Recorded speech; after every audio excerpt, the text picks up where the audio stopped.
So that's why you're writing notes that you want to ask me questions about how to deal with your sinus issues, or Yeah, you're right. I guess that's how that ties into what we were just talking about. It's gonna all tie in, Joe. It's gonna all tie. So I'm gonna come. You don't see it off the bat. There's gonna be like a Fauci. I'll have a mural of Fauci, who the new God Emperor.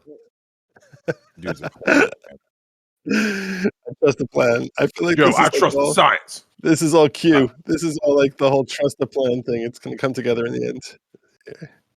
Yeah, let me hit the intro and then we are ready to get into it.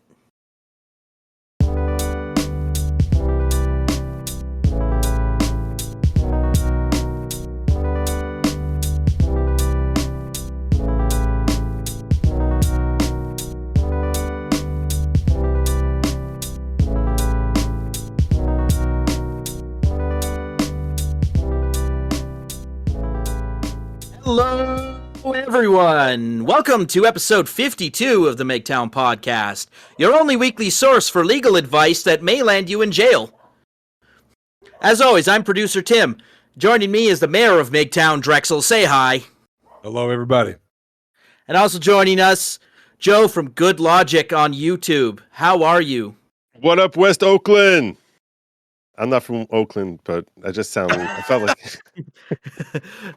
Well, you listened to my intro, and he's like, well, I got to say something now. I was like, the pressure was on, and I had like 4 seconds, and then boom, I'm in.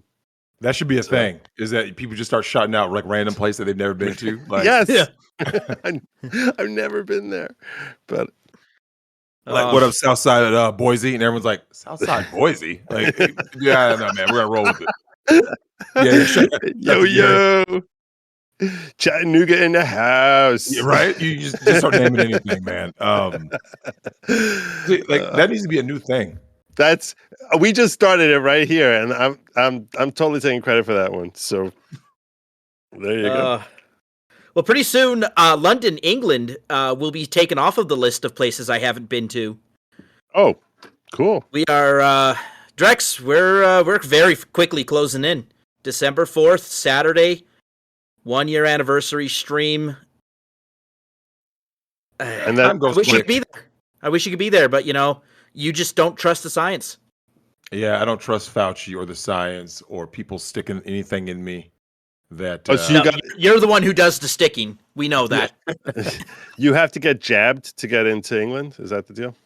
Yep. Yeah, you can't travel if you're unvaccinated, apparently. Yeah. Or no. If you go to England, you have to quarantine for 14 days, which isn't going to do us very well because we're less than 14 days away from the stream. Yeah. And I don't know, it's asking a lot of Drex to take more than 14 days off of work. Yeah. Because then he would have to do another 14 days when he comes back. Yeah. You're basically using a month of your time to go to England. So it's like, wow. But I'm double jabbed, so I just get to stroll right on in. Nice. You're one of the accepted people. You're one of the otherized. You haven't been otherized like the rest. Justin Trudeau held me down and put it in me. Oh yeah, you're in Canada. Yeah, tell us about your experience with Justin Trudeau. Show us on the doll where Justin Trudeau touched you. Yeah, on the doll. No one gives a shit. That's why Viva doesn't talk about Canada very much, is because he knows he's performing in front of an American audience. No one gives a shit about what's going on up here. That's not true. That's not true, because I look at you. You're the canary in the coal mine. Yes, we've said that. It used to be that we were 4 years ahead of you guys. So whatever happened here, you were 4 years away from it. And then Biden got in, and it's been slowly catching up. I think you're down to like 2 years. Damn it. Of course, we had Jordan Peterson up here. He's one of our famous. He's awesome. Yeah. He's awesome. Viva does take particular interest in one legal thing going on in Canada, and that is the push for Alberta separatism. Which I am, I live in Alberta, and I am a huge proponent of Alberta separatism. I'm part of the Separatist Party here. You're in Edmonton? No, I'm in Calgary. Calgary. So you're a Flame fan? No. Oh, Maple Leaf. Yeah, sorry. Why are you a Leafs fan if you're living in I was not born in Calgary. Like many people in Canada, I came to Calgary for economic opportunity, because it's one of the best run provinces in this entire federation. They have oil. They have oil there, right? Yes, we do. We have the third largest oil reserves in the world after Saudi Arabia and Venezuela. Wow. Well, we won't pipeline from there. We would have pipelined, but we stopped pipelining anywhere. For some reason, your president killed a pipeline that would have easily put your gas prices back down to like $3. Right, and now instead we're actually like basically begging the world to sell us their oil because somehow that's good for climate change. If as long as it's not being done locally. Yep, yeah, it's great. Joe, there was such a week. Obviously, I saw you on Nick's show and the Kyle Rittenhouse thing. Can you talk about that? You know, we hit it into this situation. We remember when this happened in Kenosha. The whole thing. Kyle's on trial. People had everything to say. There are a bunch of talking heads, and I see you, and of course, my main man Nick is showing the kind of like he's showing the trial day by day. You were on that panel. What do you think about just the whole way that it went down? So I think it went better than we could have hoped for. I mean, when you say the whole way it went down, I'm understanding that like several different ways. So, I mean, starting from the beginning or the trial part itself, or what do you want me to break down? Oh, so like basically it's like this. There's the media's perception of the case, right? Where they're like, oh, he's a monster who went in there to, yeet people, right? That was the narrative, right? Yep. There was a narrative. There was let's say a talking head discourse, right?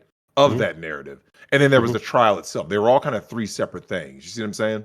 Yep. Yeah.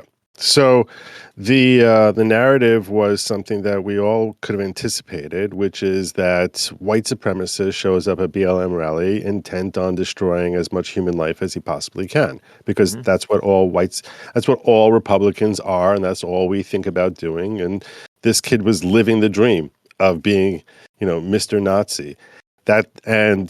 Along the way, the assumption is it's a BLM rally. He must have been offing tons of black people, and that he shot up 3 people, and that he's chasing people around with his gun, and basically like he's some little terror freak who's getting his jollies by shooting up this rally, and that he's crossing. The big thing is he's crossing state lines. Ooh, he crossed state lines with a gun, as if like all of a sudden, that's like exactly how Dylan Klebold planned things out, and he was, he had dreams of basically imposing his ideology and his will on anyone who stands up for black people, and the people he gunned down were just these most virtuous saints who never did anything wrong at all. They were nothing. They were like it was like it was almost shocking that we didn't have homages to them before they died, because they were such holy, righteous people that never touched kids. Right. Yep, of course, right? That never, ever, huh? The guy that said, this was the abuser of my brother, and I wish you'd stop glorifying him. You should be ashamed of yourself, Pettawood. Yeah, well, it's not just, and even now, it's what's so sickening about that whole thing is, and you knew they were going to do that, because the whole thing about the leftist narrative is that they want to stoke division, and they want to basically, the more hatred and more animus that they can build, the more successful they feel they are politically. For so many different reasons. If you're in the news, so conflict sells stories. You can't write stories about peace and love or people actually getting along. It just doesn't sell. So the more conflict you sell, and the more it's glorified, the more it builds to more conflict.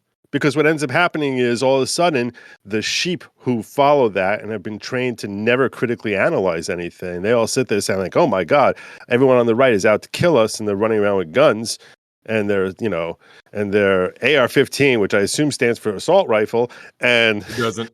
Of course not, but that they basically are designed to otherize and separate. So it's like, be terrified of the right, never talk to them, never engage in them, because all they want to do is kill people or convert you to Christianity or some other nefarious purpose. They deny science, which we can get into like how they've just redefined the term science altogether. But that's not really a Rittenhouse story. But basically, let's portray the right as being as evil Neanderthals, idiots, and just definitely hating every minority. They hate black people, they hate brown people, they hate Muslims, they hate Hispanics. They just want everyone in America to be white. And so this story really fits perfectly into the narrative if you know nothing about the facts of the story, which few people actually bothered looking at the facts of the story. And first and foremost, a week after, like days after the trial is over, people on the left are like, wow, I didn't even realize that there were no black people shot by Kyle Rittenhouse. You're like, are you kidding me? Are you kidding? Like, you don't even know the race of the victims. You're just like sitting here assuming that he killed a whole bunch of black folk. And that's, and the narrative is great for selling newspapers. It's great for sowing division, which motivates centrists and people who are not politically inclined to vote blue, no matter who, no matter how sucky we run the economy, no matter how badly inflation is skyrocketing, no matter how many billions of dollars of equipment we leave behind for terrorist organizations in Afghanistan. Vote blue no matter who, because otherwise, if you don't vote for us, you're going to get some crazy racist like Trump, as if he was a racist, but they really convinced you, the left, that he's a racist. And any story which helps feed into that narrative is great. And then if he gets acquitted, it's like, oh, you see, the justice system is as racist as we told you it was, because here it is, racist kid gets acquitted, probably by a whole bunch of white folk who said, oh yeah, we're really happy that he killed some black people. Oh, and did you know that jury? What? Yep. Yeah, until they show the jury, right? Yeah. So it's just, I mean, everything here about the Rittenhouse narrative, walking into it, was classic leftist narrative, MSM, just doing everything they can to make this as hot a story, as exciting a story, and the amount of defamation and the way they destroyed this kid's life, or went out of their way to try to destroy his life, would be shocking and horrific if not for the fact that we've seen them do it dozens of times in the past. So this is just what they do. They did it to Zimmerman, they did it Nicholas Salmon. This is what they do. They basically, he was the poster boy for this round of evil. And then the trial starts. And the problem they had with the trial is that when you're at a trial, you have to put on evidence where people talk about facts and what happened. And when they're talking about facts and what happened, I mean, Binger, who was the assistant district attorney who was lead on this case for the state, and Krause, so they're the two individuals responsible trying to get conviction. And the problem they really had was that the facts really sucked for them. It really did, because this was classic self-defense. This was just perfect self-defense. Every instance we see, every video you see here, it's Kyle running away from people, and it's only like literally when they get their hands on his gun, it's like, fine, pow, pow, pow. Like I'm not gonna get killed here, and just then running away and a mob chasing him and hitting him with the skateboard and knocking him over, and then he's like on his ass and he's trying to get away, and one guy's coming up, jumping, kicking at him, another guy's grabbing at his gun, and he's just literally trying to run to the police. When you look at the video there where he's running in the street, you could see the police. It's almost like that's the finish line that he's trying to get to, and the mob is running after him and try to hit him with a skateboard, knock him over, do anything they can to make sure that they killed him before he could reach the police. And that mob is then portrayed as the ones who are trying to stop an active shooter, as if that's what he was, as if he's just going around, he's got his, he's like freaking Tony Montoya there with, a couple machine guns that he's just like firing off around there. And the kid literally actually said to Gage Grosskreutz, the guy who got shot in the arm, who was streaming on Facebook, running alongside Rittenhouse before Rittenhouse gets knocked to the ground, saying, "Where are you going?" And Kyle looks over his shoulder and says, "I'm going to the police." And still, he's chasing after him with a mob to try and kill him. Mm-hmm. So, I mean, I made the argument that really that mob should have been like, in any kind of justice system, they should have been indicted for trying to lynch a kid. But that's just not the world that we live in now. And as the facts came out, one witness after another, like literally one after another, it was like they were taking torpedoes to the state and just howitzer, just one after another. And this is the state's own witnesses. Mm-hmm. Like the state puts up on the stand this guy Balch, big heavyset guy who was part of the crew that's designed to protect the car lot where Kyle was, and the two of them have been traveling on a lot together. And this guy Balch testifies that Rosenbaum, the first guy who was shot, the manlet who loved touching children, that he had threatened them and said, "If I get you alone, I'm going to kill you." And they said, "Did he say this to Kyle also?" He said, "Well, Kyle was standing right there, so yeah." And that's the state's own witness. What? It really fell apart when they pulled Grambo onto the stand. Well, Grambo was actually when the defense came on. Even before Grambo got there, every person who came up there was basically describing this chaotic scene, and none of them were willing to say that Kyle's waving his gun around. They got Richie McGinnis, a reporter. Now, Richie McGinnis is a little bit of a pivotal role here for the state because he's a reporter. One of the charges, he's a reporter who was running up behind Rosenbaum as Rosenbaum was charging Kyle. He's right behind Rosenbaum when Rosenbaum was shot. And one of the charges in the state was reckless endangerment, in that Kyle, by shooting Rosenbaum, could have, because he was reckless, he could have killed Richie McGinnis. Mm-hmm. So Richie McGinnis is really the person that's the victim, so to speak, in that he almost died because Kyle was engaging in self-defense. So they get Richie McGinnis on the stand, and Binger is questioning him, and he's like, "So Rosenbaum was falling at the time that Kyle shot him," and he's like, "Well, he was lunging for his gun." And now Binger's like, "Well, you said in the past that he was falling," and he's like, "Well, I said lunging." So he said, "Well, on Tucker Carlson, you said falling." And he's trying to basically now convince his own witness to change his testimony to what he wants to say. And he said, "Yeah, as he's lunging, he's falling forward. So if I said falling, I meant lunging for the gun." He's like, "But you said falling." And it's like, and then he starts arguing with him about what Rosenbaum was trying to do. And this was like a huge moment. Let me just finish this point up. A huge moment. He's trying to convince Richie that you don't know that Rosenbaum was going for the gun. You don't know that Rosenbaum was going to, cause him great bodily harm. And he's like, "You can't read his mind. He didn't tell you what he was going to say, did he?" And he's like, "No." He's like, "You can't read his mind, could you?" He just looks at me and goes, "Well, he screamed F you and then lunged for the gun." And it's like, boom. Right. There was that. Who was and as we learned later in the trial, that was not the first time Binger tried to get someone to change their story. Oh, yes. Yeah. We actually had, later on, the defense brought up a kid who, honestly, he looks autistic. What nickname did we give him? He had a hilarious nickname. Photo Chad. They call him Photo Chad. He was a photojournalist. He was a photojournalist who took a lot of the pictures there. Along the way, he had taken a picture of Kyle earlier in the day, like cleaning off graffiti. I mean, he looks so freaking wholesome, and you would think it's staged, if not for the fact that you realize, well, at the time that Kyle's cleaning his graffiti off, he doesn't know that, 10 hours later, he's going to end up having to shoot 3 people. So that's just who he is. He's a kid who cleans up graffiti. I don't know about you guys. I've never had that kind of dedication to my city that I would just donate hours of my time to clean graffiti, but that's who this kid was.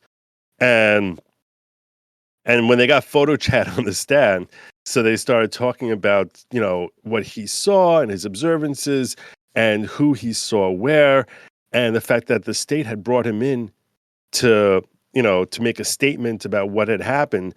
And he said that the state tried getting him to change his statement. And the more this big guy, massive guy, Krause, he's pressing him, trying to say, "Well, we didn't try to force you. We didn't try to force you. Everything was comfortable between us." And he's like, "Well, yeah, until you asked me to lie."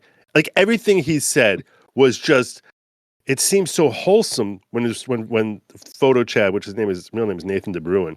So when everything he was saying seems so wholesome because of his autism, he was just like the perfect. Yeah. It's like he almost looks like someone who's incapable of lying. I don't know if he is or not, but he just seemed to be someone who's just very sincere. And this is my perception of the facts. And you guys were trying to get me to pin stuff on Kyle. And, I wasn't comfortable with that. And you guys made me feel really uncomfortable. And it just left such an ugly stain about what the state was about. I've really been rambling here, so I feel like He's No, you're God, perfectly no, fine. I fine. wanted yeah. you to just go ahead and have the floor as a lawyer talking about the case. Fatlock. Okay. All Fatlock, right. as we named him. Yeah, Fatlock. Um, That was great. That was no, great. I think Nathan. He probably is capable of telling a lie if it's well rehearsed, but Mhm. he did really well under pressure, under Yes. duress, Freaking and brave. Really brave. yeah, It was yeah. and he strikes me as the kind of person who just takes every word you say literally, Yes. right? So Yeah. you know how lawyers like to weasel words, right? They're like, "Oh, Mhm. did you actually, did you intend to kill Joseph Rosenbaum?" Right. Right? When they were cross-examining Kyle. And Right. Kyle, to his credit, Kyle saw right through it. He said, "I did what I had to do to stop the threat." Right. Yeah. Right? Exactly. And that was a Sounds like well that wouldn't work on someone like Nathan because he just takes your words literally. right. And Nathan and look, I'll tell you this. In certain respects, Kyle was very well prepped in that he just stuck to that and would not be shaken off, and no matter how hard they tried shaking him. That was one of the few good things that defense counsel did. If you were watching with the stream with Nick, so we were very, very critical of Mark Richards' approach and his style. And the best thing I could say about him that is at the end of the day, he won. He won. So, and He knew something we didn't, apparently. I don't know if he knew something we didn't or the facts were so good that he couldn't screw it up. But Tried to though. yeah, that's what I'm Yeah. saying. Yeah. There's so many things as far as just prejudice. I mean, I can make a list, even off the top of my head, probably of 10 different things that he did, which you're sitting there thinking, like, what the hell are you doing? Like, why are you asleep at the wheel? The state's putting up video of stuff that's not related to the actual shooting, stuff that's happening 2-3 hours earlier. It's got nothing to do with anything. Kyle's not even in the video. And it's just all these people talking about, and the video is labeled militia, which is a very prejudicial term against Kyle. He's not part of any militia. But it's like even the file name on the video kept coming up as militia. And it's just like these conversations. And you're sitting there as a lawyer and you're thinking to yourself, you need to be objecting to this crap. This is just confusing the jury. It's prejudicial. It's not telling us anything about whether Kyle was in the right or wrong in shooting Rosenbaum. It's not telling us anything about what Kyle's even thinking because he's not even in the freaking video. So like, why are you not objecting? I mean, and there's so many bases to have kept this evidence out. And there's, a lot of people, I want to make clear to your audience here, I'm sure a few of them are attorneys. A lot of people think when they look at attorneys, they think to themselves, okay, you're a bunch of slimy snakes, and what do you care about evidence coming in? Let them get whatever evidence they can, unless you have something to hide. That's kind of, and I can understand that that's a natural human perspective. So you're like, oh, why are you trying to keep this out? Why are you objecting? Unless you're afraid of something coming in there. So the answer to that question is really this, and it's an important thing to understand, especially as a defense counsel. Your job is to help. You need to understand these rules that are put into place, and the rules of evidence that govern what we object to, and which objections should be sustained and which ones should be overruled by the court. They're there to make sure that the evidence that the jury is looking at is actually going to help them reach a determination of truth based on verifiable facts. That's really what it is. That we want to make sure that when they're deciding someone's fate, that their fate is really determined on facts that are verifiable and not something that's just speculation or something that we have no way of proving whether or not it's true, something that's authentic and not some $3 bill. And that's really what your job as the lawyer is, to help the court be a gatekeeper to make sure that you're not getting tons of crap information thrown at the jury, which might make them decide that this kid is guilty for reasons other than something that he's legally guilty for. You could have him get painted as someone who's really evil. Let's pretend Kyle's really a complete a-hole. He's really a jerk, but he didn't do anything illegal. Well, you don't want the jury to end up convicting him because of the fact that he's a jerk. You want to he should only be convicted because he committed a crime. So if you're allowing evidence to get in there, and there's no proper foundation for the evidence, you allow picture to get in there that could be doctored. We don't know if it's doctored, and it's so easy to doctor crap today. and especially with the way state was running things here, they seemed desperate to put him away, and that they happily, if they felt they could get away with it, they would happily doctor anything.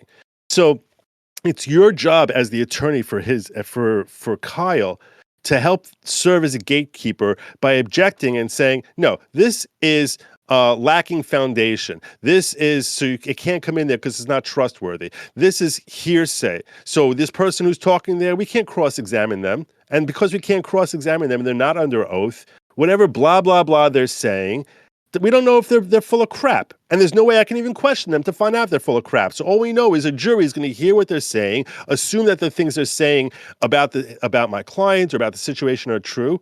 And we have no idea if this person is some crazy lunatic liar. And that's why it's hearsay, and the jury's not supposed to be able to hear it. So if you don't serve, if you're not alert at the trial and you're ignoring all these basic rules of evidence as to what you should object to, what's going to be prejudicial, and not help the jury figure out the truth of the important facts, but just thinking about other things that are relevant, you're allowing your client to get railroaded and effed over. And that's why we're sitting there screaming, object, object, object. If you watch the early parts of that stream, Nick is constantly screaming, freaking object! This is crazy! We're wasting a day of trial looking at video that's got nothing to do with Kyle just to paint them as some militia that's out to antagonize BLM. So that's a lot of what we were seeing there. Now you come to after the state is finished putting up all their crap and they go through all their testimony, all their evidence. It's like, the key moment really, I mentioned a few of the key moments, but the real key moment where the state's case completely fell apart was when they had Gage Grosskreutz on the stand. This was the state's worst possible nightmare in every way possible. He's a lousy witness. He looks like a completely transparent liar and self-interested and full of crap and kind of a douchebag. The entire time, every time they asked him a question, it was like comedic. It's like he's sitting there. I know most of your audience is only listening. They can't see me. But he would be turned sideways, looking at the district attorney as he's asking him a question. And the district attorney would say, so how much time, and he would just look at the jury right before he gives an answer. So he's looking at the DA, and the DA says to him, so how much medical experience do you have? And he'd be like, sort of like nod and go, 6 months. It's like leaning into the jury. On a performance. You could almost say putting on a performance. Yeah, and like the worst performance, like a ham actor would put on. Yeah. He's like, how did you feel in that moment when Kyle was holding the gun? I thought I was going to die. It's just... it was the ham Richards, though, he came up with the 10 million reasons to lie line. Yeah, that actually was Sheriff really Easty. That was Sheriff Easty. Yeah, so this guy's suing the state for $10 million. If Kyle gets convicted, that certainly helps your case, doesn't it? And he's like, I never really thought about that. Really? Hey, Joe, if someone said you have a chance of winning $10 million, would you think about that? I never really thought about whether this trial getting convicted would help me. Yeah, okay. And then Joe, that begs the question, when he's describing this scene, there's so many things he said that were helpful for the defense that you're almost asking yourself, did the state even question this guy before they put him on the stand? He's pulling out his gun, reaching behind him, which he's not allowed to carry a pistol, and the pistol was past registration, so he's illegal carrying. And he's pulling out this pistol from his back pocket while he's running after Kyle and the whole crowd. He's so far behind Kyle, you cannot even see Kyle in frame because he's at least like 20 yards behind him. And he's explaining, well, yeah, I was pulling out my gun because I thought he might be in trouble. Well, why are you running? Why were you chasing after Kyle? I wasn't chasing him. Well, why were you running behind him? I thought the crowd was gonna try and hurt him, which is like, what? What? Yeah, You thought the crowd was gonna hurt him? So apparently, Kyle was in danger. It's like, and he's like, so why were you going? Well, I want to be able to render medical aid with your gun drawn. Yeah. I mean, if someone's got a head wound, you shoot them in the toe. That's how you fix that. That way, you don't think about it. Don't think about the pain in your head. Fixate on the toe. And and then your natural recuperative powers will just kick right in, and you're good to go. I'm Sounds, And then, sound like and then it. the final key moment when he's talking about like how Huber attacked him first and how he got knocked down. Everything he was saying was just delicious for the defense. Perfect setting up how Kyle's not the aggressor. He's desperately trying to get to the police, and he's denying that he understood Kyle when Kyle said, "I'm going to the police." He thought Kyle said, "I'm with the police." Okay, so if that's what you thought he said, why are you running after him? Like, what is your goal here? And then he ends up admitting on the stand under cross by Sheriff Feasty, he's like, "So Kyle never shot at you until you aimed your gun at your head. Is that correct?" That is correct. Was that It's the like, moment that Fatlock did the face palm that Nick yes, uses as his thumbnail? yes, that is the moment, Oh, and that is so. and that's the moment that everyone started screaming, "Yeah, directed verdict!" That went viral, and that's really the moment that changed Nick's life and mine too. All of like what people now are calling LawTube. That is the moment that changed everything because Viva Fry clipped that out and put it up there, and it just got retweeted and retweeted and retweeted. Where I think it must have been viewed 5 million times. Nick and Legal Bites and Legal Mindset, their reaction of like, "That's it, directed verdict," because as a lawyer, that kind of moment doesn't happen very often in a trial. Yeah, because where you normally literally the witness impeached himself. You didn't have to do it.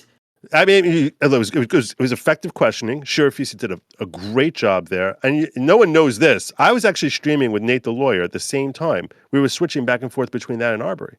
And we, at the same exact time, we were screaming, "Directed verdict!" Like, that was it. Man, directed verdict basically means the judge is supposed to take this case away from the jury and decide for the defendant because as a matter of law, no reasonable jury could possibly rule against the defendant.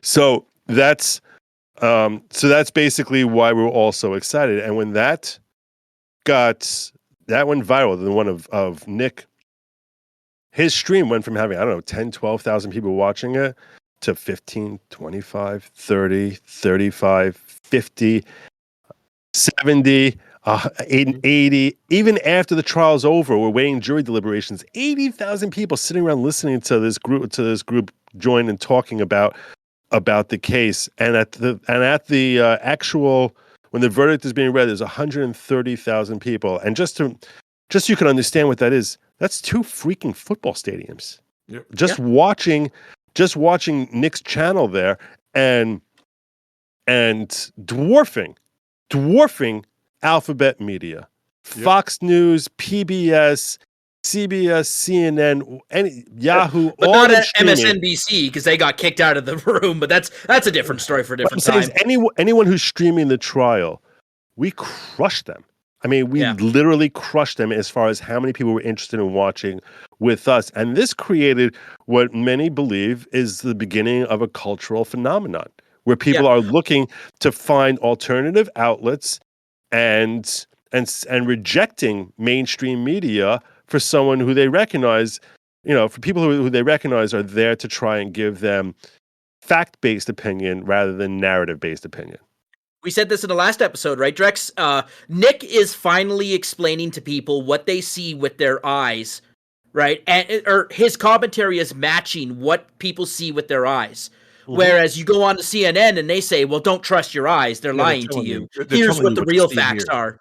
Right? Well, one of the things that I was thinking though, Joe, I was going to ask Nick this also when I see him, is if you were Kyle's lawyer, right? What would you suggest he do next? Because you've been lambasted all over. The mainstream media went after you. They spread false narratives. Do you go after it and go scorched earth? No. You say no. I say no. I say no. His mother, yes, maybe. Him, no. Is because first of all, we've seen how defamation suits. So I actually asked Ron Coleman this question. Ron Coleman is an attorney, and he's not just any attorney. He's actually James O'Keefe and Project Veritas attorney against New York Times. He's really a very big attorney when it comes to defamation law. He happens to be someone who lives like 3 blocks from me and is a good friend of mine. We actually go to the same synagogue. And I had no idea who this dude was. Literally no idea who he was when I was praying next to him week after week for 10 years with him sitting right behind me. And all I would ever say to him, like, pass him and I'd be like, hey, and that'd be it. And then all of a sudden, when COVID forced lockdowns and I started really getting into social media, and that's the first time I signed up on Twitter. And when I signed up on Twitter, I stumbled. He was recommended to me, and I click on his name. I was like, is that the guy that sits behind me? I think that's him. And I look up this guy. He's got 130,000 followers. I was like, who the hell is this dude? And then I started finding out more about him, and he has the goods as far as having a resume, and a resume for really engaging in very based legal activity. And since then, so he and I started becoming friendlier, and we started talking about our social media development and web presence. And now he's a really good friend of mine. And then he picked up James O'Keefe and Project Veritas as clients. And he has other major clients also, which I'm not going to go through his whole resume there. But right after the verdict, I asked him that question: should Kyle be suing people for defamation? Because I was like, he knows better than I do. I'm not going to pretend that I know better than Ron Coleman. And he said no. And he said the reason why is because when you have someone whose name has been so besmirched by so many outlets, it's almost like they're so tainted. How do you ever say this one really hurt my image? Oh, yeah, I see what you're saying. It's like when you have someone who's just like covered in crap stains, and then someone comes along and throws feces at them. It's like, oh wow, you ruined my dress. Really? Yeah, right. Really?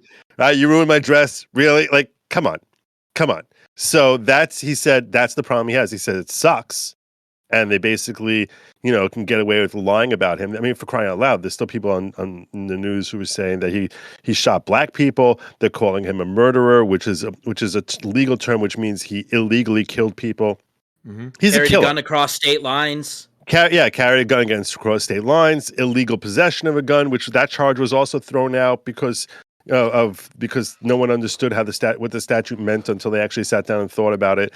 And all of these different things that they're saying about him, which is just one lie after another. But Ron's point is, you're never going to collect damages on any of it. And they're really freaking expensive. And when you're talking about a public figure, under the law, because of this really stupid decision back from before I was born, I think it was before I was born, which is New York Times versus Sullivan, you have to show actual malice, which means a reckless disregard for the truth when you're saying it.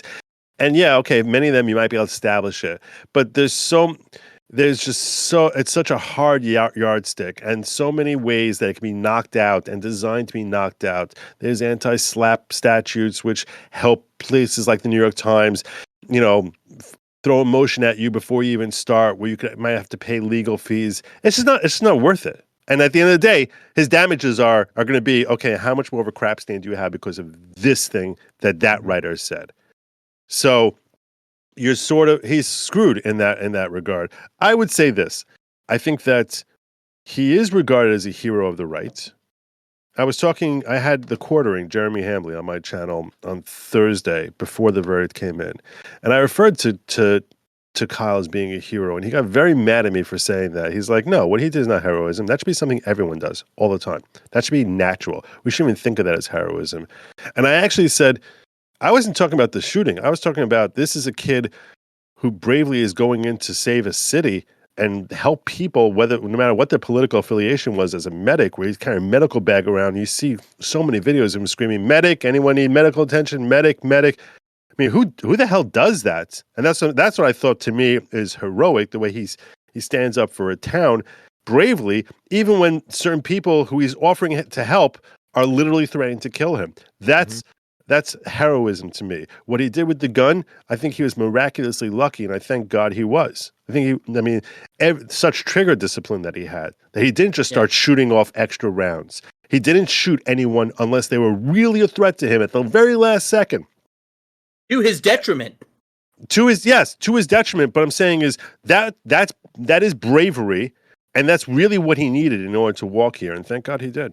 So, well, the worst thing about the case is that, long before the verdict came in, and even after the verdict, I had mentioned on a show, I said, one of the issues is that going forward, and this is a question I'll have for you, Joe, there was like that situation on the Philadelphia subway where the woman was raped, right? Yep.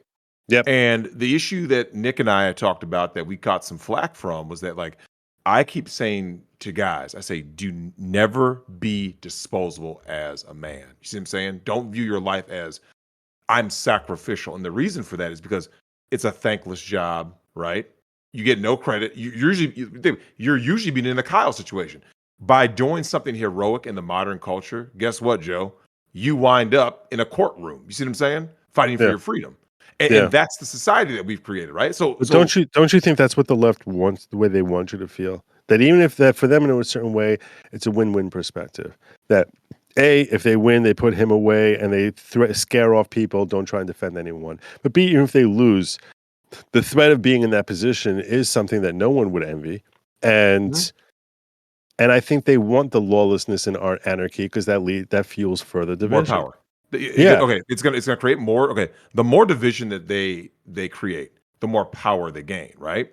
But my Mhm. thing is this: if every time I look around and I still see it, and this is from left, right, and center, people still feed into that division, right? Whether it's our skin color is different, our genitalia is different, sexuality is different, and because of that, you wind up in this situation where instead of people saying, "Look, Joe, we need to come to like a common ground of just basic right and wrong," right? From there, everyone has their own thing that they do, right? Like, Mhm. different people have their own, like, whether it be religious beliefs, whether whatever the case may be, right? Certain business practices, but just on a base level, if someone says this is what right and wrong is, from there we can work. People don't want to do that, so now you're at this situation where it's like this. So you go and help somebody, and something happens to you that you wind up in a courtroom. I mean, this happened in a case. I don't know if you heard about this. The guy who went and saved the woman from drowning, and he got Me Too'd and lost. Right? Really? Yeah. There was a guy also who helped a woman change a tire. So she flags him down for help. He goes to help her, changes her tire, and he got hit on Me Too. Right? That he had certain kinds of misconduct with this woman. It was all a lie. Right? Caught on video, CCTV. So Mhm. what happens? Well, the dude was suspended from his job. He got divorce raped, right? The wife divorced him. Because if you're a woman and you think that you're married to a guy who is, pulling on the That. side of the road, doing that kind of stuff, right? Right. So the thing is that Nick and I started saying is that it got to this point where people are like, why are people even getting involved? Because remember, the police, and you've seen this, Joe, you're wearing that NYPD hat. I talked to a guy. I'm actually going to ask him if he wants to come on. He's a guy who used to work both in state and the Fed, right? He said he's been talking to more and more of those guys, right? Retired, blah, blah, blah, the private sector. You know what he said, Joe? There is a morale. There's a sentiment surrounding the police department. You know what it is? Why are we doing it then, right? What's the point? Right. And that's the point, that once you get to that point, Joe, where guys go like this, man, I'll tell you what, Joe, if I go and do something, right? The call comes in, right? The dispatch hits you up and they say, "Hey, Officer Neerman, we got this kind of case, right? It's a 211, it's a 187." Do you know what they're saying now, Joe? Yeah, let me know when it's over. Yeah. What's the point of me going to risk my I'll life? show up and fill out the insurance paperwork. Yep. Which What's the point? this, So Joe, that's the question I want to ask you. Even like both from a personal level and in a lawyer, in a legal sense, what is the point of, and especially for men, because only men are going to put themselves out there. Okay, yeah. what is the point of for men going forward to put themselves and their safety and their freedom on the line? It could be your daughter. Hmm? It could be your daughter. It could be your sister. It could be your mother. It's kind of like, I mean, that's why. Because that's a human. Hmm? Does that mean? I mean, look, it's very easy to give in and say like the system is designed to f me up the more I help people. So why should I help anyone? And that's a very easy approach to take, and I can understand it. I really understand it, and especially because, yeah, that's a lot of what the left is trying to create.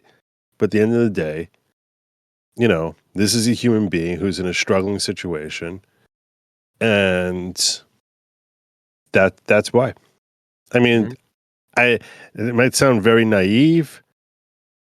Yesterday we saw what happened in Waukesha. Wisconsin. Yep. Yeah. And the media reaction from some people was that they really freaked out. Some people went the whole political narrative, making like literally like 10 minutes after the thing is reported saying, well, I guess the car is going to argue self-defense because that's the way the laws are written in Wisconsin, or some stupid freaking political BS statement. And like sort of mocking the using this as an opportunity to mock the verdict in Rittenhouse. And it's like, and like when I went on my stream, I was like, you know what? I understand that some people are gonna do that. Don't do that, because like the whole point at the end of the day is, if you really care about anything at all, if you don't care about anything at all, then you've already lost. Your whole life has no meaning. So our caring about bettering society is ultimately what leads to our own personal happiness.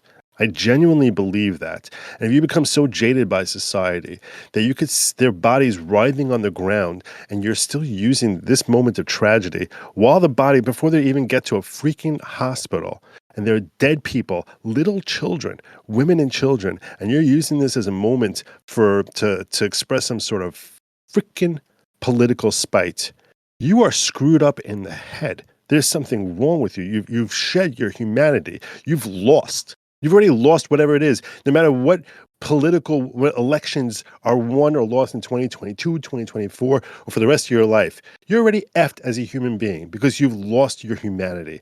And it's very, very important for our own happiness, our own well-being, our own personal growth, to never allow those forces which are looking to make us fight with each other, which are looking to make us feel jaded or to feel hopeless about the situation, to strip us of our humanity.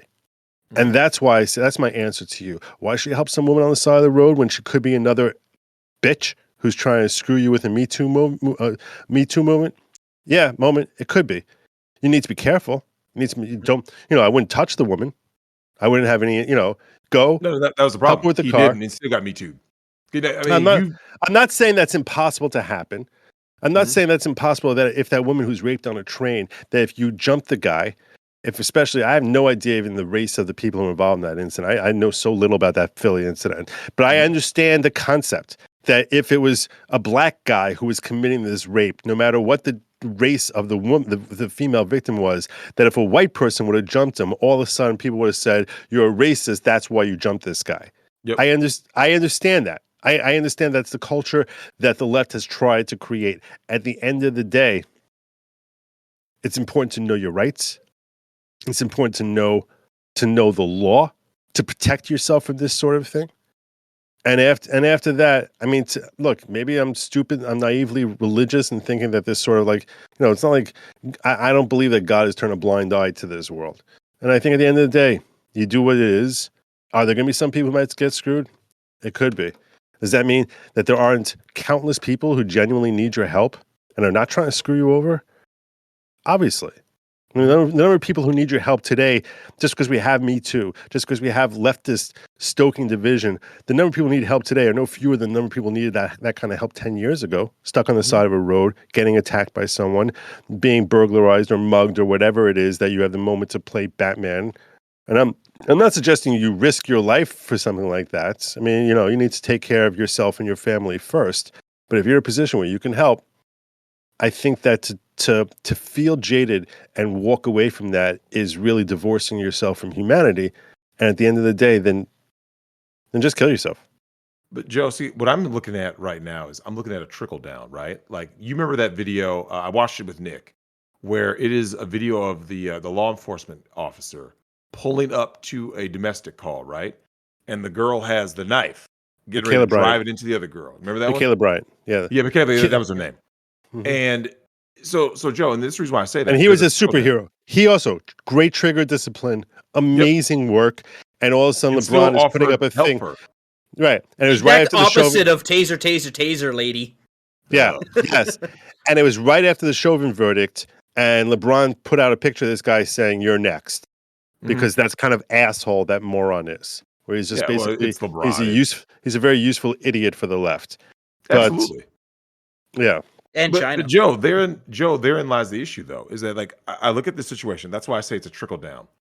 It starts off with the guys who are the most protected by the law, which would be law enforcement officers, right? Well, I guess above them would be like, your senators and things like that. But like in terms of on the front line, in general, celebrities are probably more true. protected than anyone too. But yeah, Alec Baldwin. I understand what you're saying. Above You see what I'm most of saying? humanity, police You have get that more trickle protection. down. Yeah, Yeah. they have more. So what ends up happening is that they go like this. Okay, if law enforcement guys are getting hit with cases and losing, right?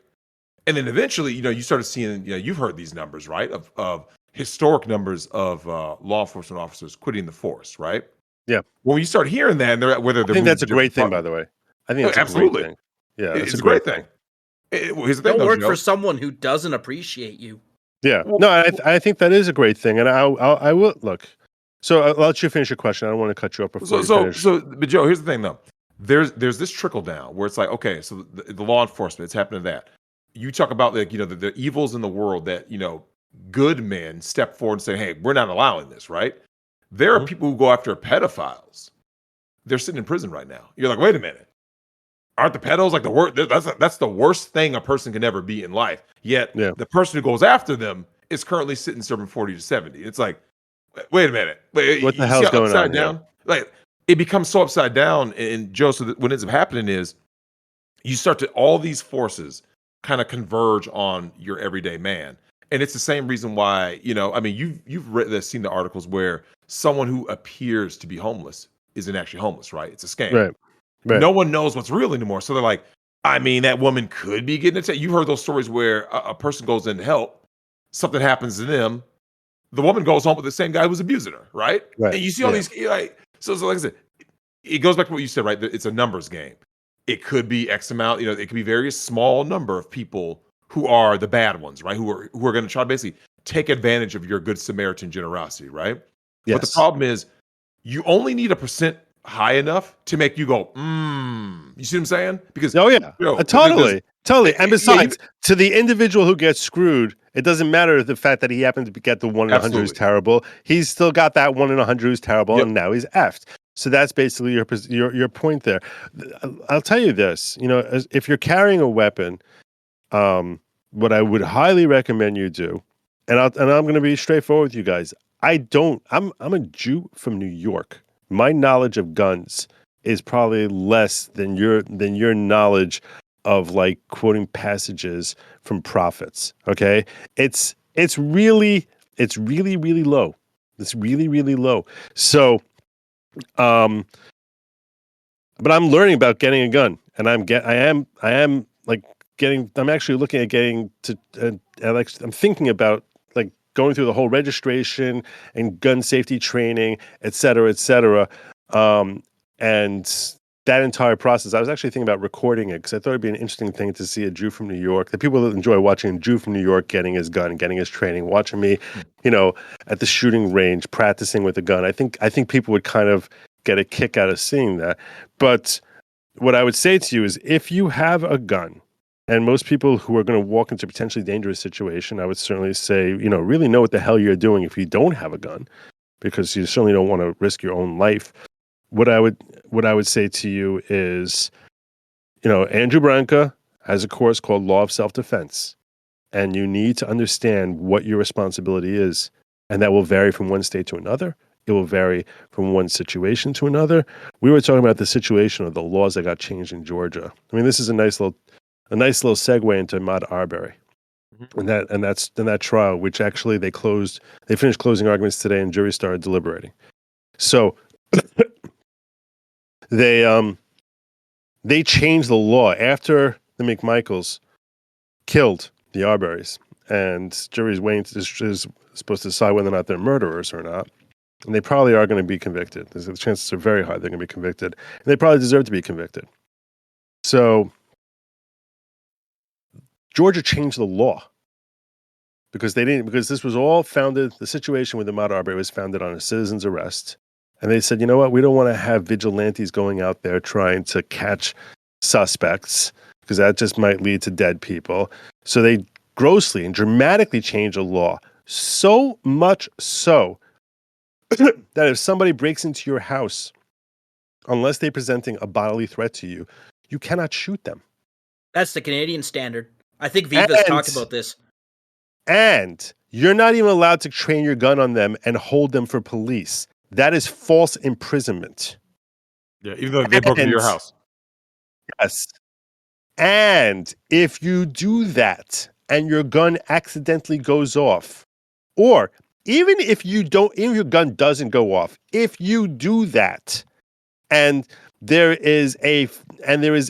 your ceiling collapses magically at the worst possible time and lands on that guy's head, you are now liable for felony murder and will spend the rest of your life in jail, because at the moment you're committing a felony of false imprisonment, manslaughter, accidental death, no matter how it happens, your gun discharges, or a book falls from your bookshelf and hits him in the head and he drops dead, or he trips on his own, he just trips. I think that was You the have now case. committed felony murder, and you are liable potentially to spend the rest of your life in jail. You need to understand these laws, because unfortunately this scenario will invariably happen to somebody. And you don't want it to be you. So especially if you have a gun, you want to know what type of discipline you need to have. You want to know how, when and where, so that the gun is not merely saving your life from actual death, but if you know the law, your use of the gun will save you from spending the rest of your life in prison after it saved your life. So you need to really, really know your rights. And most lawyers don't know. Most lawyers don't know. Do I have a duty to retreat? Am I allowed to stand my ground? And that will change from one state to another. Yep. So you need to Joe, know what happens when someone goes after your family, right? Because let's say that exact scenario happens, right? Mhm, You have a gun, you are licensed to carry, right? You've been through mhm, the courses, mhm. and let's say you're in the basement or something, and you thought you heard a bump. You're like, wait, what was that? And then let's say you heard a glass break, and you Right. realize you hear steps going upstairs. You now are aware, okay, someone's in my house that's clearly not invited, right? Mhm. And let's say it's your daughters, it's your wife, it's your children, it's your son, whoever, your grandmother, for all I care, and they're Right. sleeping upstairs, right? Right. And you have the gun on you. You see what I'm saying? Yeah. You're thinking to yourself, remember, if someone broke into your house, you have to assume the worst, right? You have to assume that they have the worst intentions for you, right? Right. And your family. If a person winds up in a scenario where it's now fight or flight, they can't, in this situation, running away and leaving could save you, but not your family. You see what I'm saying? Yeah. Yeah. And so when the person says, hey, wait, I had to go protect my family, what happens when they say, oh, well, see, the letter of the law, Joe, says that you can't, and then you're gonna be like, wait a minute. What do you mean I can't defend my family? Yeah. Only you can be the one that is about to take in the bodily harm, right? Like, Yeah. You have you to get into this basically scenario. expose yourself. Well, look, there is a right to defend others. So if your family is in threat of bodily harm, you can protect them also, but it has to be immediate bodily harm, not that they're one flight upstairs. So, this is, and it's so difficult to determine that, a big deal that the state was trying to say, why it's not proper self-defense? Because Kyle wasn't yet touched by Jojo, by manlet pedophile. He was only within 4 feet and Mhm. lunging. But since he didn't yet make contact with Kyle's body, Kyle was too early in pulling the trigger and deciding to end his life, which sounds freaking insane. I mean, the guy screaming threatened to kill you is physically, even though he's a short guy, he looks stocky as hell and like screaming like a lunatic the entire night, screaming "shoot me N-word" over and over again. And now he's screaming "F you" in what Richie McGinnis says is the loudest scream he ever heard in his life. After saying "you ain't gonna shoot nobody, mother," and then screamed "F you" as he lunges for the gun. And no, he wasn't within. According to them, he wasn't within like 2 inches. So therefore, you're way too early. What are you, crazy? Yep. But Yeah, we saw how that argument worked in court, though. okay, exactly, and that should make you feel good. That's your white pill. That the Yeah. jury looks at the state and says, "You're out of your freaking mind." Yeah. But Now that's the Joe, thing too, is a lot of self-defense doctrine doesn't require you to suffer the injury before you can before self-defense becomes viable, right? You don't need to be hit in the head with the skateboard before you're justified in pulling the trigger, but it needs to be imminent, which means that you can reasonably foresee it's about to happen. Right.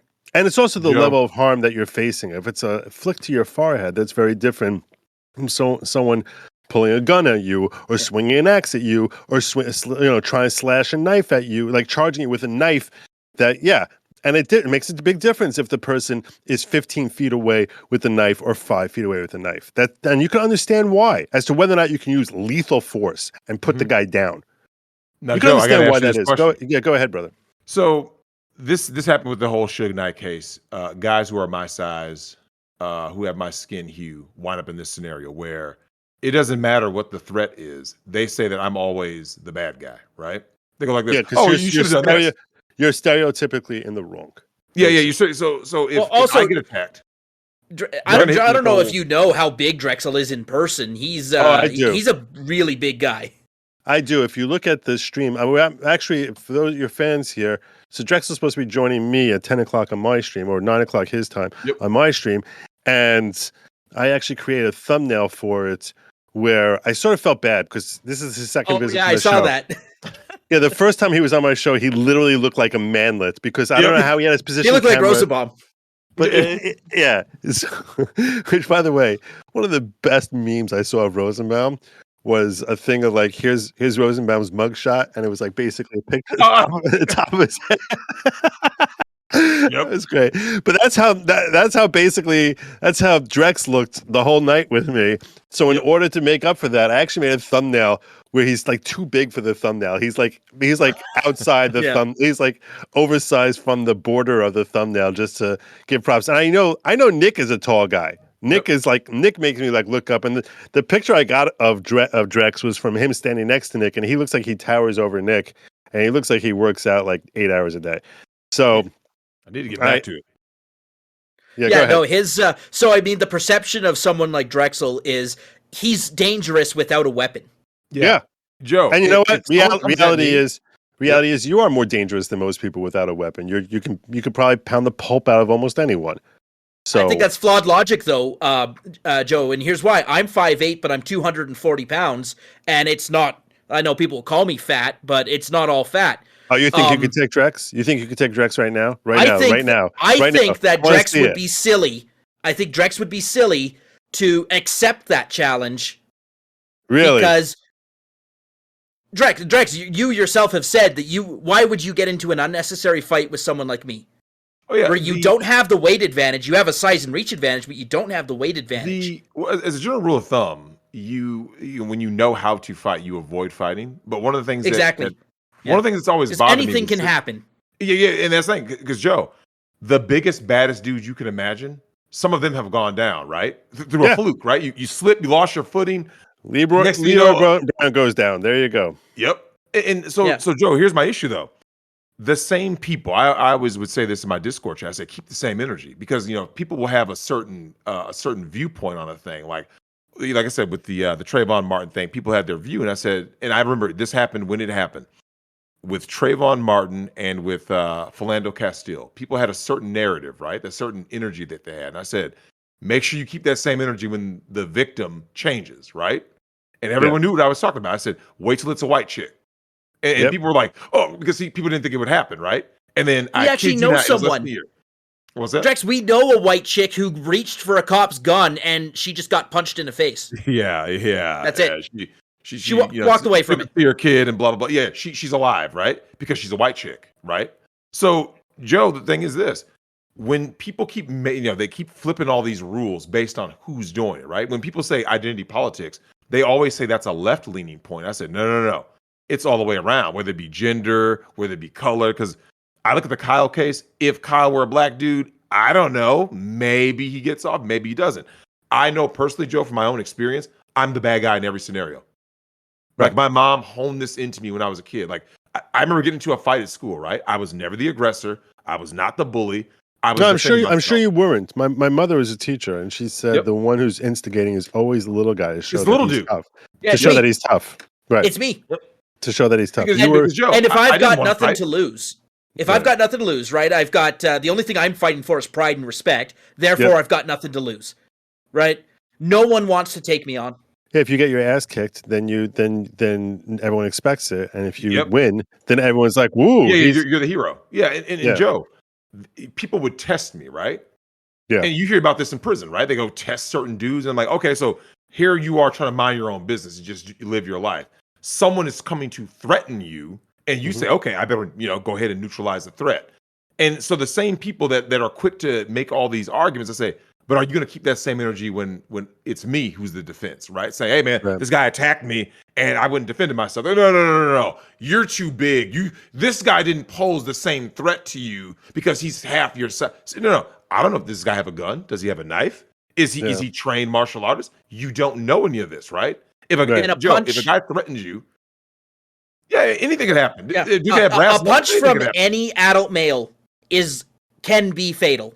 Yep, That's true. You hit him on the sweet spot. You done deal. And Joe, I have a problem with that. Like we're seeing this cultural shift where everyone keeps on making things, and that's why if you notice, you know how the legal system works. Women don't. They basically in the rare times that women get arraigned on charges, you get indicted and arraigned. You go ahead and God forbid they actually get prosecuted and God forbid further convicted. Right? They don't get the same time, and someone goes, "Wait a minute, she did the same crime as this dude." Well, Joe. Wait a minute. So what are we doing here? And that's why when someone says someone's trying to play identity politics, I'm like, look, dude, you can say what it is. The stats speak for themselves, right? If someone says, there "Hey, is Joe," a such thing as right-wing virtue signaling. It's present and real. So it's real on both sides. So explain to me what right-wing virtue signaling looks like, though. Exactly. So here's what happens. How does that manifest? That's what I'm asking you. So it manifests in a few ways. Like prime example, when the Trayvon Martin case happened, right? When I remember I talked to people who were on the right, right? And I said, okay, I go. They would go right to the very end, right? They would say this: Zimmerman sustained injuries and he felt threatened for his life, so he used deadly force. Right. But they ignored all the part that led up to that, right? And I said, wait a minute. Was Trayvon committing a crime at the time? Everyone says no, right? Zimmerman called into the real cops. What did they say? Don't pursue because he's not committing a crime. Guess what, Joe? I know what it's like to be the oversized 17-year-old black kid walking through a white neighborhood, and someone's kind of push up on you, and you're like, dude, I don't know what this dude's intention is, right? Remember, the one gray area that we all agree in, it's the one gray areas. We don't know what happens once Zimmerman gets out of the car. What caused this physical interaction, right? This altercation. We don't know. We can only make assumptions. I'm not going to say what Zimmerman said or didn't say. All I know is if Trayvon wasn't committing a crime, then both of those guys should be alive and well today. You see what I'm saying? Both Totally. Zimmerman and Trayvon. Totally. Where my issue comes is that when people would, like I said, right-leaning guys would hop over they would go right to the part where Zimmerman was getting attacked. They ignore everything up to that point. And I said, keep that same energy. So then what happened? Oh, not long later, especially after the Castile thing, Justine Demond gets yeeted by the cops, right? The Somalian cop. The same people who were always, pro-cop, right? Suddenly, Joe, guess what happened? You hear that? They got silent. Crickets. Crickets. I said, wait a minute. You guys were Blue Lives Matter. Where's all the Blue Lives Matter people? Remember that? And then for the Black Lives Matter people, you know what I said, Joe? Remember, they had a time where people were saying, hey, you guys are always playing the race card. And then people said, no. We just want the police to be held accountable. Remember that? They kind of tried to flip their little narrative. And I said, okay, that's cool. And I said the same thing. And I was being fair. I said, keep that same energy. But when the Somalian cop, I think it was Mohammed Noor was his name, when he yeets Justine Demond, Black Lives Matter. What's that, Joe? Crickets. Blue Lives Matter. Crickets. I said, wait a minute. Oh, did you guys just get exposed? Because, Joe, it always gets exposed. I said, when people try to pretend that they're a certain thing, I said, just put them in a scenario and see if they're going to get exposed. And certain cases bring out certain ideologies and people and certain biases, right? Right. So Kyle Rittenhouse, if someone asked me, Drex, did Kyle deserve to walk? Yeah. You see what I'm saying? Nick and I talk about this all the time on stream and off stream.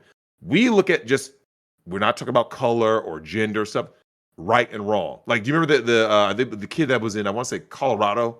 Do you remember that? He was on his knees and the cops kept yelling contradictory instructions. A horrible thing, right? The most awful. It was the autistic. He was like the retarded kid who and he's like slightly drunk.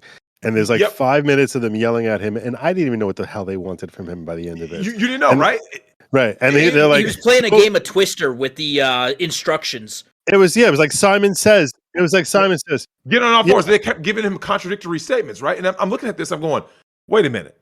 Explain to me, Joe, how all those cops walked free. You know it was wrong. It makes me furious. It makes me furious. So I'm sitting around looking, and remember, now do you know who lives? Furious. Because you know who almost always lives? The chick lived. She's alive to tell the tale, right? Yeah. Because they were yelling at her too, but she's alive though. You see what I'm saying? Yeah. And I'm doing this. I'm looking around like, where's all the Blue Lives Matter people that these cops can do no wrong?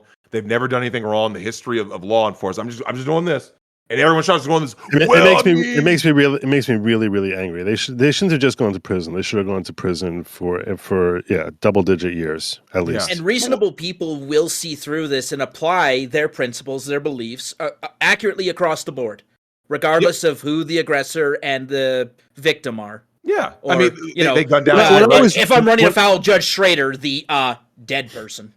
When the first time I watched that video, it was obvious to me in 30 seconds. I knew nothing about the story. Someone just shared it with me and said, what are your thoughts on this? It was obvious to me in 20 seconds the kid was retarded, like literally, like just like mentally very, very slow and probably drunk. The ease for him to be confused was so obvious, and it's horrific. And the idea that the cops faced zero consequences for that, I don't even think there was a trial. There was nothing. There was just nothing.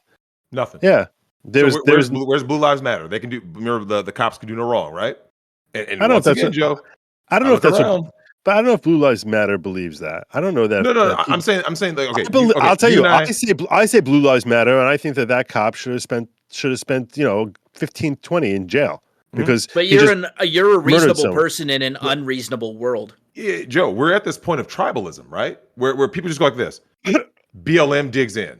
These people over here, everyone just digs into their own little tribe, and they go, "My tribe can do no wrong." And I'm like, dude, call a spade a spade. Like, Joe, that's all Nick and I have ever talked about. Just call a spade a spade. There was a guy. Nick showed me a video, man. You want to talk about horrible?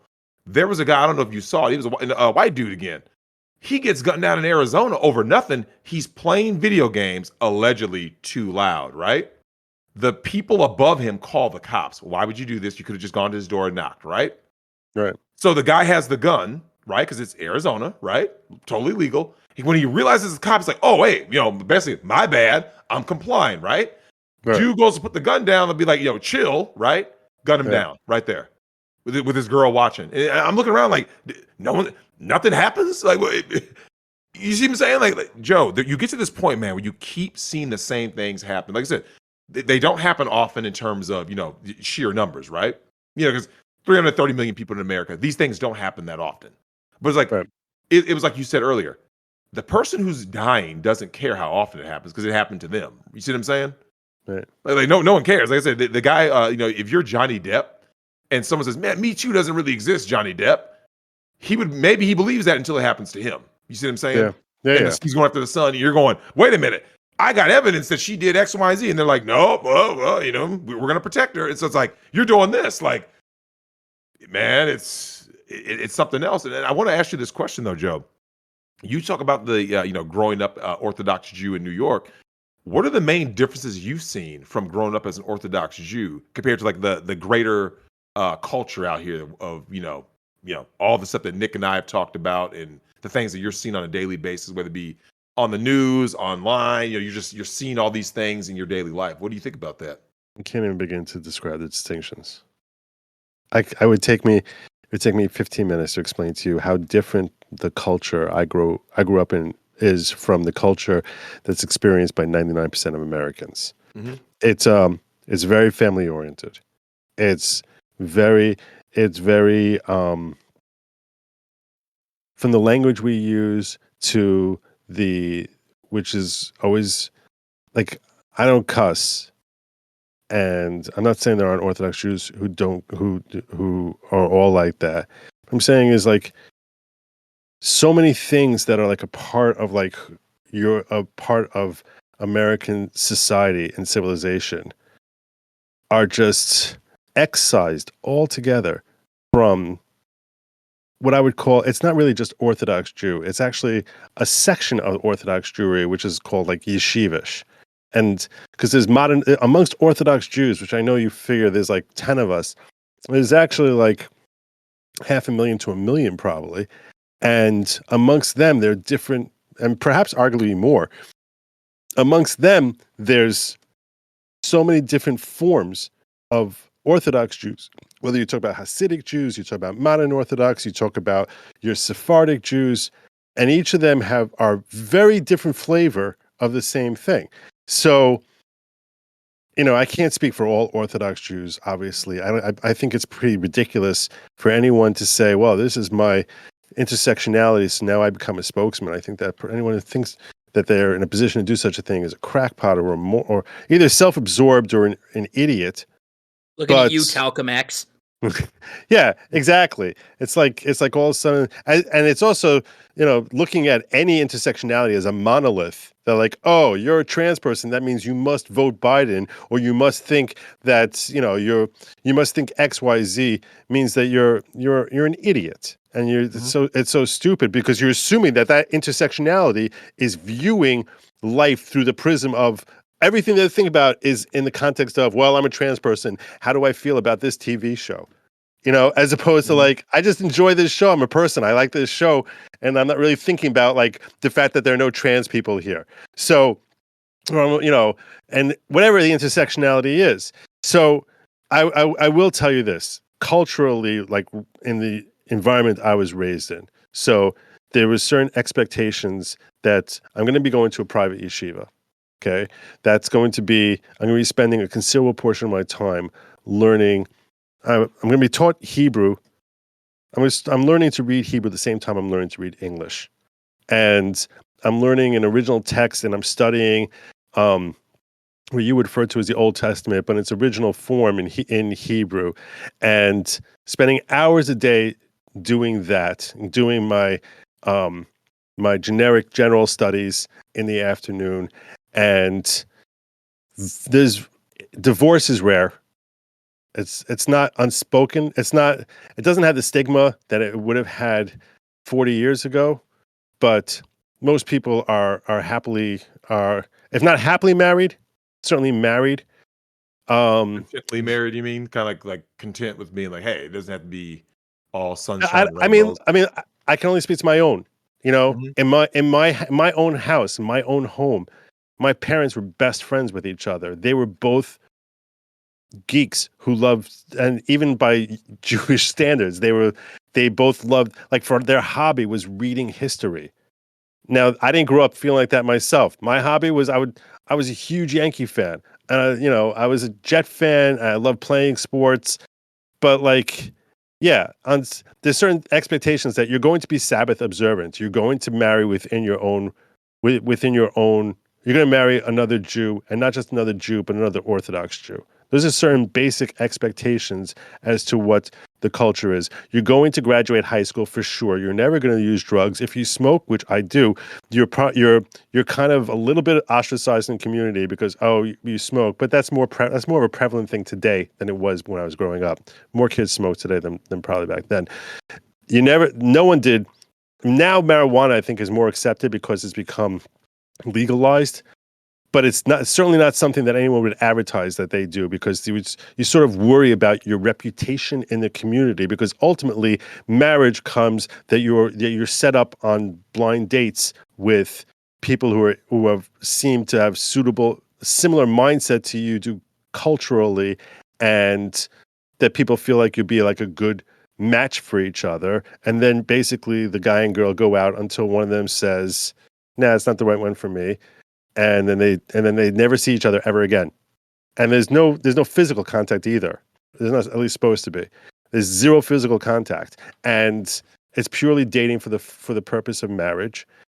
And or else, no, eventually they get married. And by the way, wedding happens in my circles. You go on 5, 6, 8, 10 dates over a span of like a month, and you get engaged, and you get married 3 months later, and there's no protracted, long relationships between men and women. In fact, relationships between men and women in general are very much frowned upon.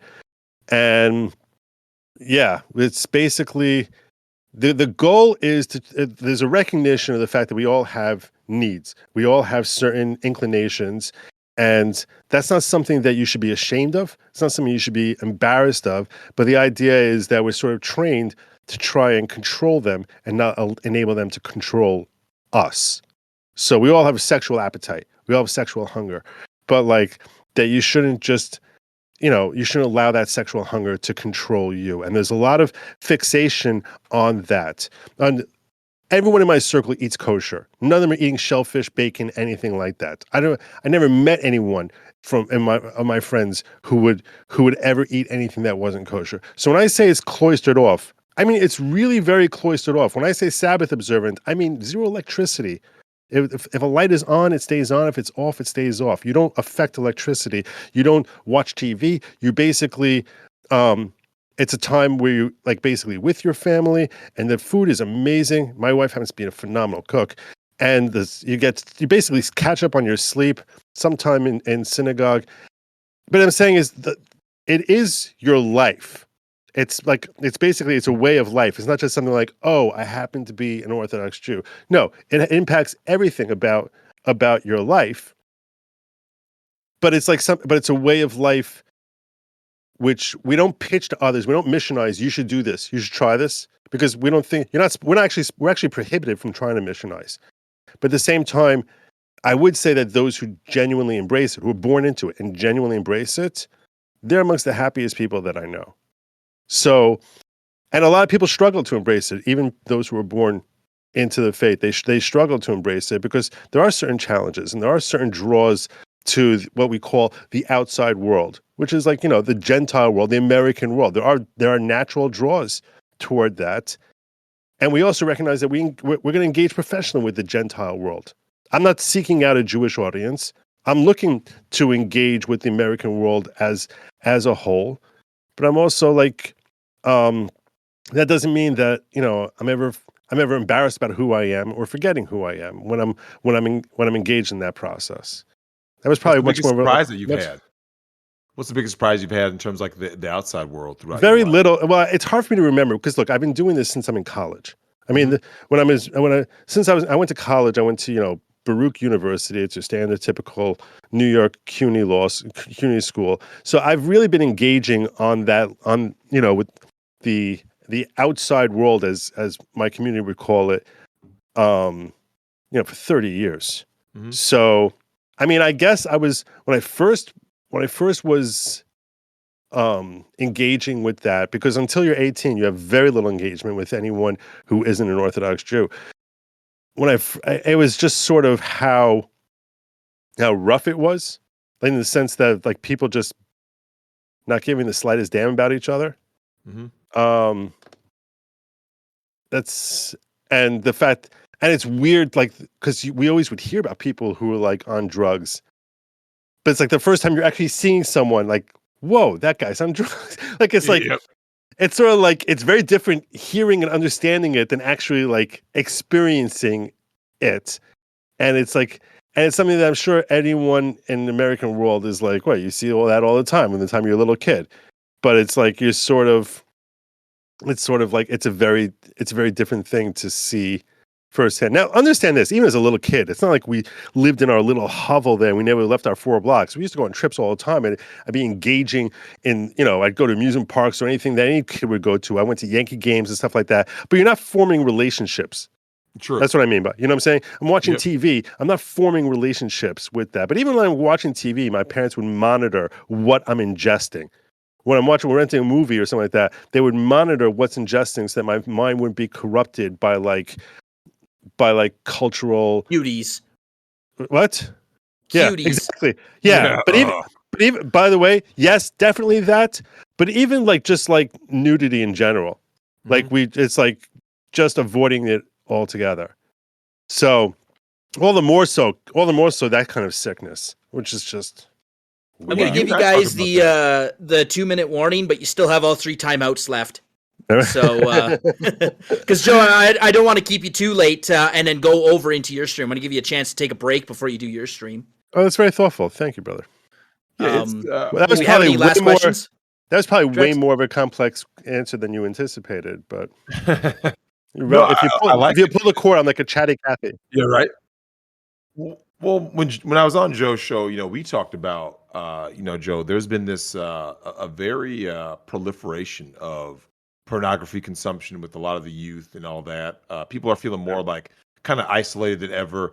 the public school system is total indoctrination. You know what I'm saying? And it's 100%. gotten so extreme now that 100%. a lot of these kids are like, to me, I would make it an argument, Joe. They're basically it's already too late by the time they're teenagers, man. Like it's Oh yeah, virtually irreversible. Like middle school. they're gonna Like you go lose down in that middle path. school. Yeah, Joe. From what we're hearing, man, it's no matter how bad you've heard it is. You're thinking like, man, I've heard it's bad. I've seen some things like online or something where you see, Desmond is amazing. Hey, man, Joe. We've hearing stories from we've people. talked to man. 18 and 19-year-olds who just got Yeah, out of 18, high school, and they tell 19-year-olds. us what it is. They said you wouldn't even believe it, man. Like I'm talking unbelievable stuff. Like, when you are actively trying to create. See, that's what I'm Desmond talking is about. Like as far as values, like that's a sort of show. Even though there's nothing dirty by definition in Desmond is amazing. I would never I don't even have a TV in my house. Mhm. Okay, I don't have a TV in my house. I'll have a monitor which is hooked into the internet with Netflix.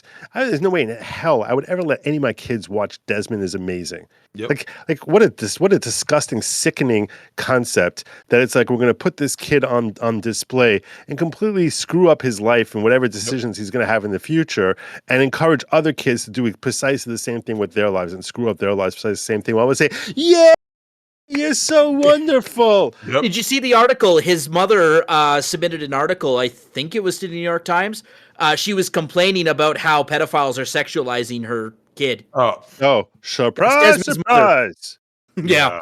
Oh, even though they were the ones that took him to the strip club. Contrasting what Joe said with, just dating on Tinder nowadays, Drex. Yeah. Yeah. Like completely, it is the conceptual opposite, right? Whereas It really Tinder is. has removed the entire concept of a relationship out of dating.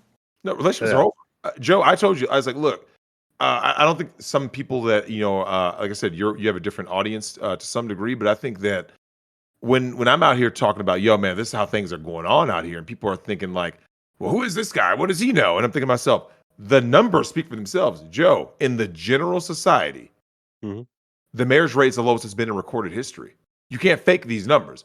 Go ask all these people. It's like I said, go ask a bunch of people out right now. Let's say ages 18 to 28, and ask them about like dating, relationships, and marriage. They'll look at you like you're insane.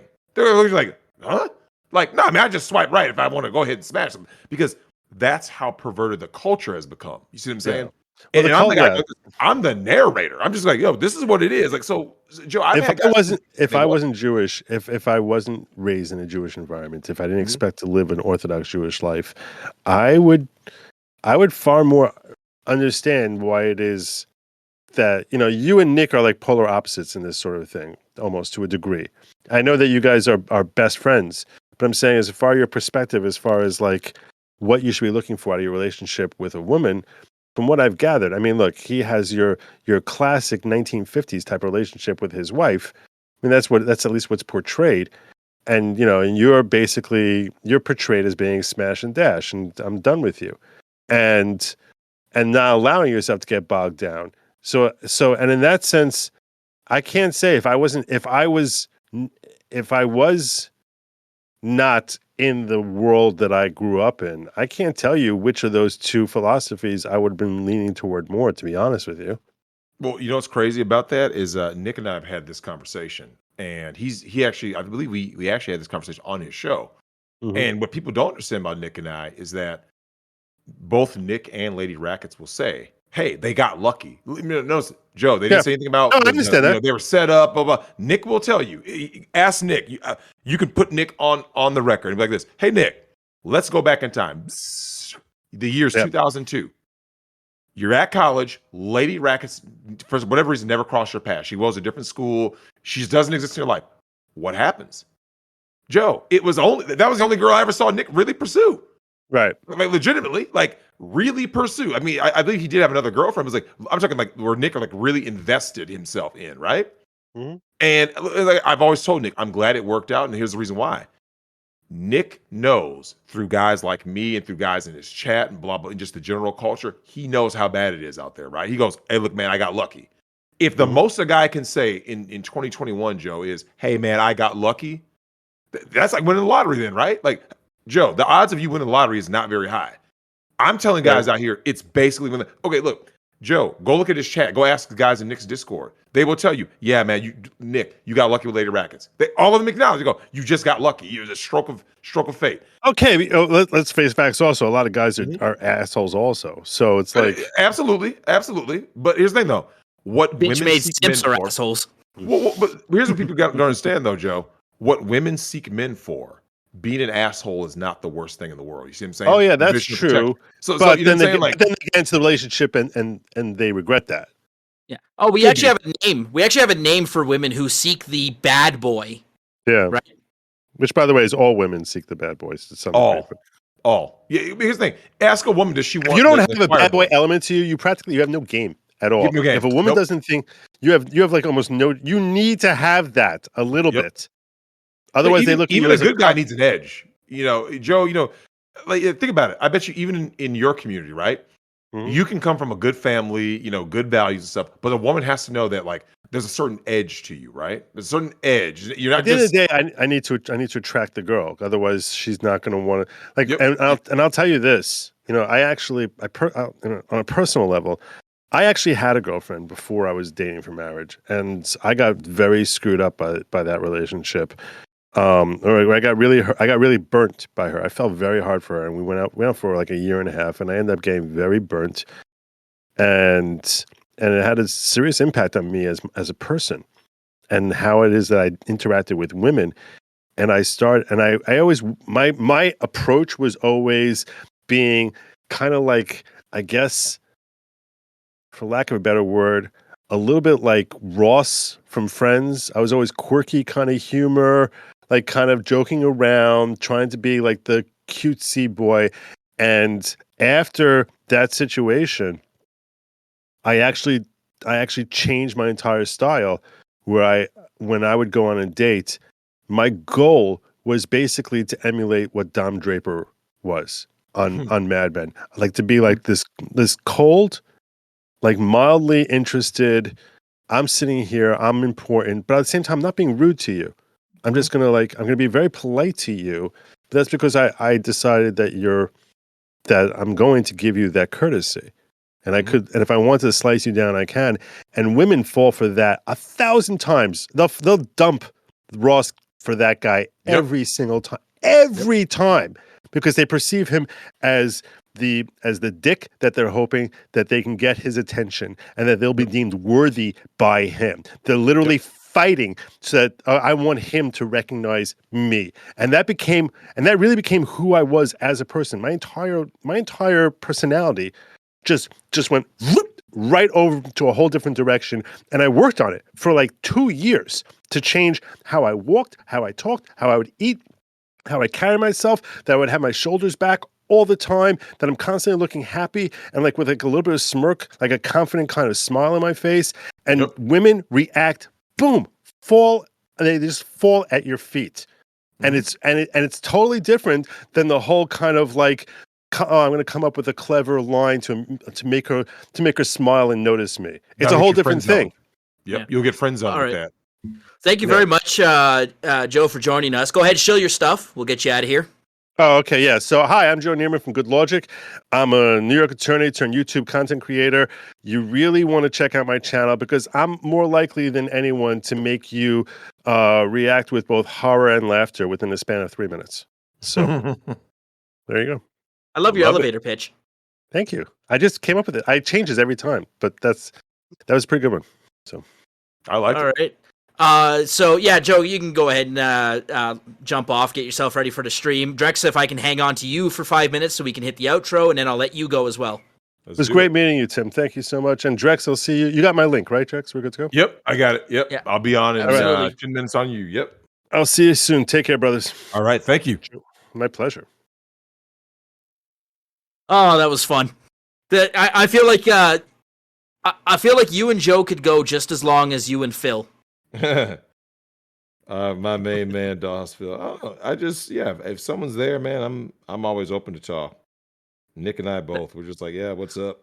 I just feel like there was so much more we could have talked about that we just didn't get to. Right? Like the whole idea that and you know, Joe talked about his bad experience with a woman. Without content creators like us around, Drex, he might have actually believed when people say, well, no, it wasn't her fault. You're just being misogynist. Yeah, I mean, if you didn't grow up in that environment, a lot of guys are. I mean, think about it.